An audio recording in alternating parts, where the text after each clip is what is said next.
Hello friends. मैं आप सब लोगों को अपने इस एजुकेशनल चैनल पे हार्दिक अभिनंदन करता हूं। फ्रेंड्स, वीडियो के थंबनेल के माध्यम से आप लोग जान चुके होंगे। आज के इस वीडियो में हम लोग बात करने वाले हैं 69 बीपीएससी परीक्षा देने के लिए क्या क्या एलिजिबिलिटी क्राइटेरियाज जो है वो रखे गए हैं।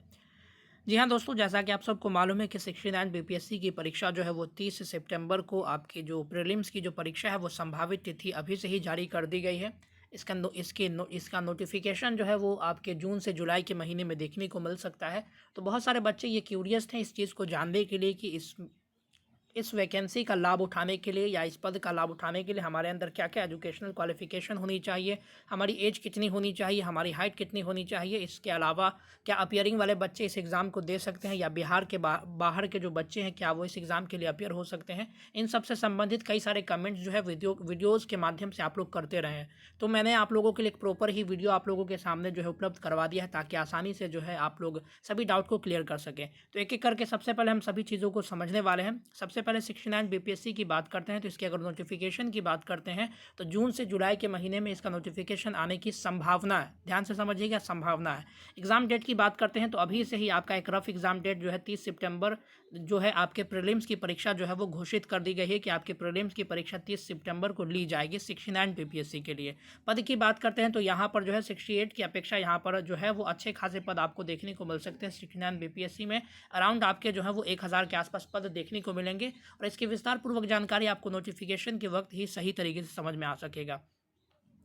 अब दूसरी बात अगर की जाए तो यहाँ पर सबसे पहला जो आपका इसका जो आता है एलिजिबिलिटी क्राइटेरिया में सबसे पहले देखा जाता है एजुकेशनल क्वालिफिकेशन। तो एजुकेशनल क्वालिफिकेशन में भी बहुत सारे बच्चे कंफ्यूज हो जाते हैं। तो सिंपल मैंने आपके लिए लिख दिया है एनी यूजी कोर्स। अगर आपने किसी भी प्रकार का कोई भी अंडर ग्रेजुएट कोर्स कर रखा है, चाहे वो आपने डिस्टेंस मोड से किया है या रेगुलर मोड से किया, उससे कोई फ़र्क नहीं पड़ता है। अगर आपने किसी भी प्रकार का कोई भी यूजी कोर्स कंप्लीट कर लिया है अपना, तो आप जो है वो बीपीएससी के एग्ज़ाम को दे सकते हैं। अब यूजी कोर्स में क्या क्या आ सकते हैं आपके जो है रेफरेंस के लिए मैंने यहाँ पर लिख दिया। आपने बीए किया है, बीएससी किया है, बीकॉम किया है, बीटेक किया है या इसी से मिलता जुलता आपने भी किसी भी प्रकार का कोई भी यूजी कोर्स किया है, तो आप लोग जो है इस एग्ज़ाम को देने के लिए जो है वो एलिजिबल होंगे।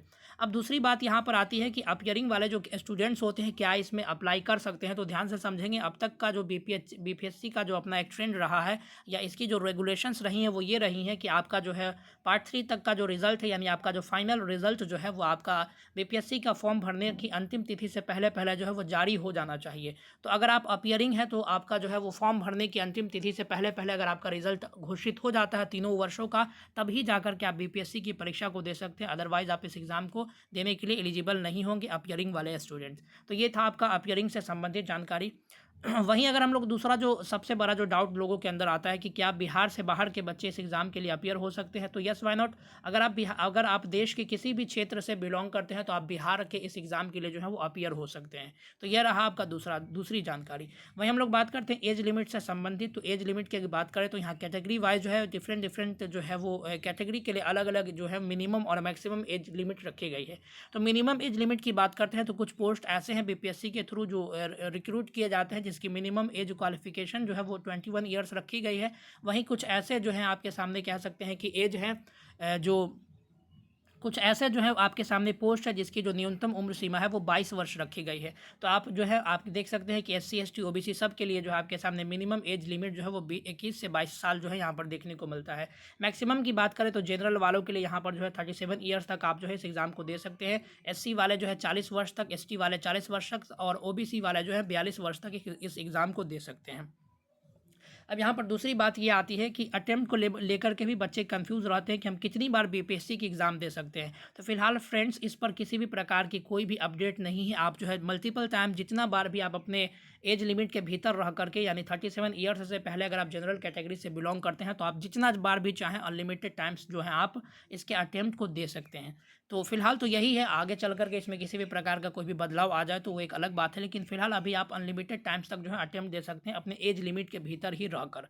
अब बात आती है यहाँ पर आपके सामने कि हाइट का भी मामला होता है कि बहुत सारे बच्चे हाइट को लेकर के भी कन्फ्यूज़न में रहते हैं कि क्या इसके लिए हाइट भी जो है होना ज़रूरी होता है। तो इस बात को अच्छे से समझ लें कि अगर आप जो है बीपीएससी के थ्रू किसी भी प्रकार के पुलिस सर्विस में जाना चाहते हैं, जैसे आपके सामने कई प्रकार के पोस्ट प्रेफ़रेंसेस होंगे। अगर आप एसडीएम बनना चाहते हैं, उसके अलावा अगर आप एसपी बनना चाहेंगे, तो ये चूँकि ये आप जो है एसपी जो है वो एक प्रकार का पुलिस डिपार्टमेंट से जुड़ी हुई एक सेवा है, तो जिसमें आपको जो है मिनिमम हाइट जो है आपको रिक्वायर्ड होता है इसमें। तो मेल्स के लिए जनरल कैटेगरी के जो मेल्स होते हैं उनके लिए 5.5 इंचेस होते हैं, वहीं 5 फीट और 5 इंचेस जो है इनके लिए हाइट होते हैं। वहीं अगर फीमेल की बात करते हैं तो 5 फीट और 2 इंचेस जो है इनके हाइट होते हैं। एससी एसटी की बात करते हैं तो 5.2 जो है मेल के लिए और 5.2 ही जो है यह फीमेल के लिए ही इनका हाइट होता है। तो ये था फ्रेंड्स आपके सामने ओवरऑल जो है बीपीएससी से संबंधित जानकारी। अगर आपको लगता है कि कोई ऐसी जानकारी या कोई ऐसा बात जो इसमें एलिजिबिलिटी में छूट गया है, तो आप कमेंट के माध्यम से जानकारी हमसे प्राप्त कर सकते हैं। मैं निश्चित तौर पर आपको रिप्लाई करके आपके जो है डाउट को ज़रूर दूर करूँगा। चैनल पर जुड़े रहिए, इस तरह के इन्फॉर्मेटिव वीडियोज़ आपको समय समय पर मिलती रहेंगी। Thank you very much. मिलते हैं अगले वीडियोज़ में, तब तक के लिए धन्यवाद। God bless you all.